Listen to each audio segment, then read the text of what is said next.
On the 5th of May, Haile Selassie followed them.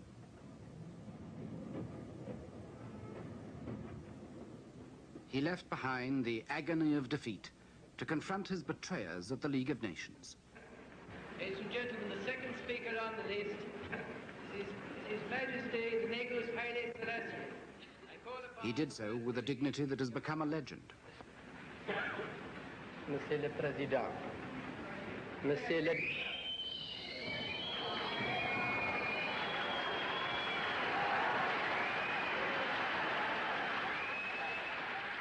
The jeers of fascists in the gallery did not stop him.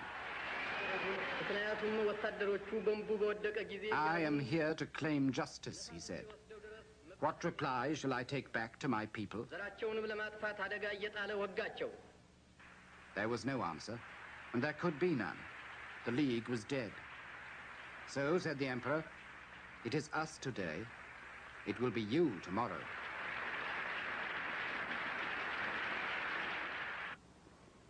Haile Selassie went into exile in Britain. He was 44, and it seemed then as if his life's work had ended before it had begun. He vanished in the gathering storm of war that his downfall had started. Hitler had already re-entered the Rhineland. Austria was soon occupied.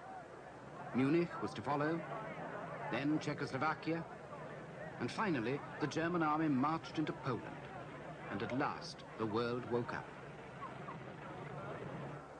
Britain and France declared war on Hitler's Germany. The age of appeasement was over. But as Europe went to war, appeasement's first victim seemed more than ever forgotten. Only when the war widened still further was Haile Selassie remembered again. When Mussolini joined Hitler in 1940, the emperor automatically became Britain's ally, and his futile exile came to an end. Within weeks, Haile Selassie was back in Africa, waiting for the British to mount an invasion of his own country. The campaign was one of the swiftest and most successful of the war. In less than a year, the Italians were defeated, and Haile Selassie was on his way back home. He flew into Ethiopia from the Sudan, and while other troops fought their way to Addis Ababa from the coast, he returned by road through the mountains. Just above Addis Ababa, he stopped for a first look at his capital, 5 years to the day since he had left it.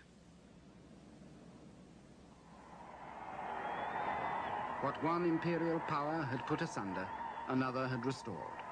The legend of Solomon and Sheba was rekindled. The Lion of Judah had returned. Ethiopia rejoiced, and so did Haile Selassie. For him, it was one of the greatest moments of his life, a chance to start again.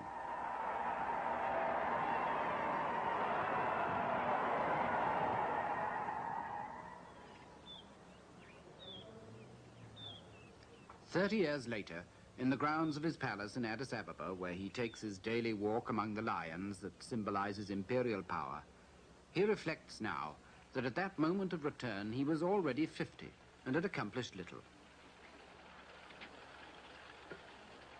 The Italians had left very few colonial improvements for him to build on. They'd only been there for 5 years, and they'd left things pretty much as before. There was no central administration. There certainly weren't any bright young graduates. There were no army officers, and there wasn't even a common language. Fundamentally, Haile Selassie was back with the same ramshackle empire he had won before, and whose primitive traditions he hadn't had a chance to scratch.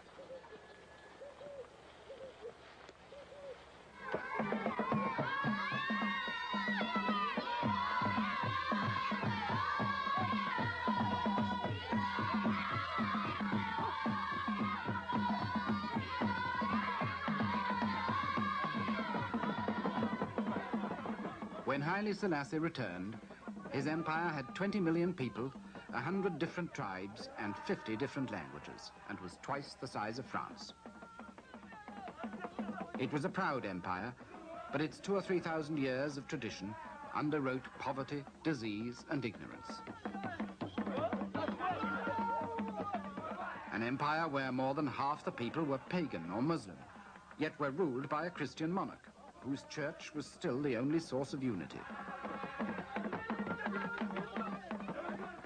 a secluded empire, where life had remained unchanged for centuries. An empire, in fact, as backward and conservative as anywhere in the world.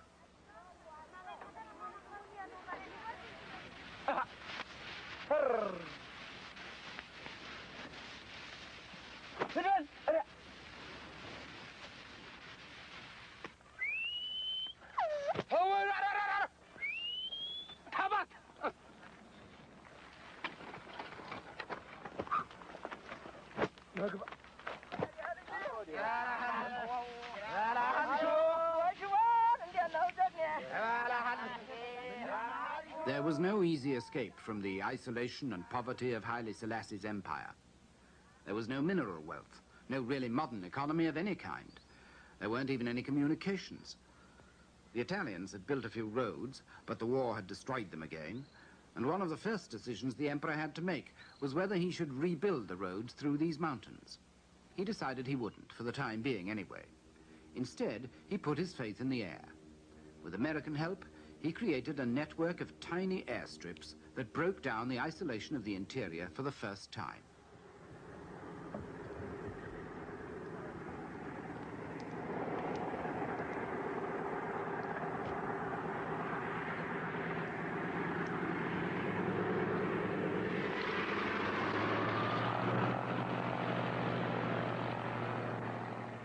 When the 1950s opened, Ethiopian Airlines were in business. It was Haile Selassie's first major accomplishment in modernizing his country. There was everything else still to be achieved. Yet at this moment, by a stroke of luck, Ethiopia's past for the first time came to the aid of the present and made Haile Selassie and his capital the focus of Africa's new hopes.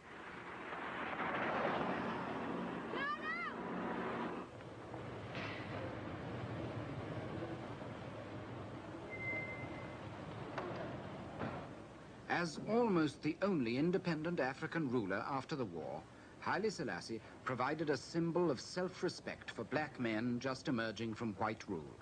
The wind of change had come to Africa.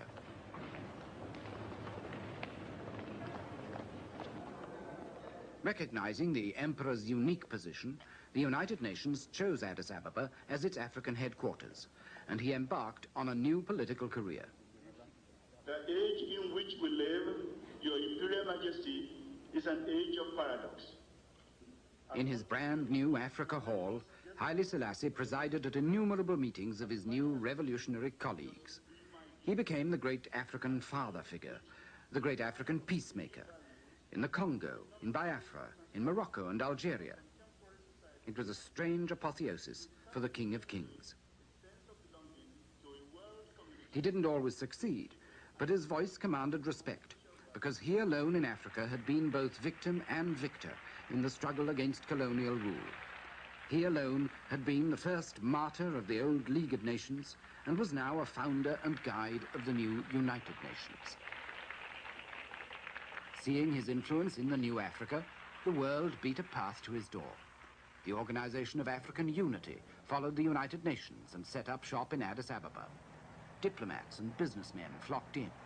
Within a decade, the face of Addis Ababa was transformed. The signs of international affluence towered over the old open drains.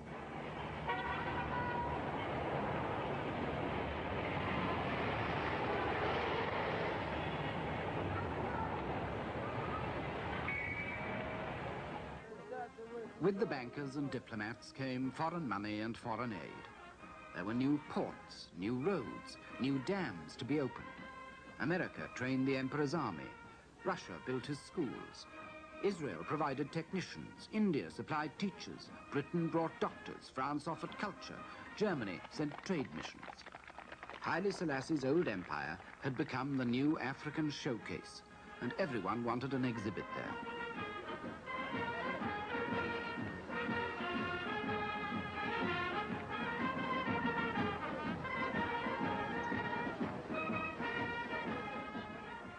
Today, Haile Selassie is besieged by foreign delegations hoping to catch his ear.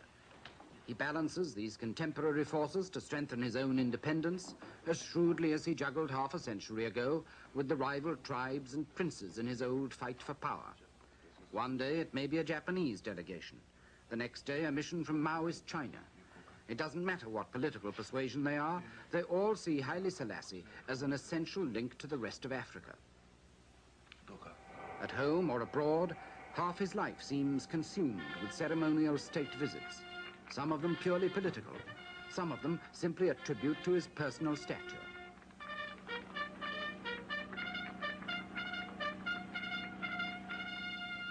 Even with Italy, he's made friends again. On a state visit to Rome, 30 years after Mussolini's troops had been driven from his country. At home, he seems all-powerful, adding to the natural mystery of a divine monarchy the artificial cult of personality. His name is everywhere. His presence seems all-pervading. His word seems law. His ministers are overshadowed by him, and his government is run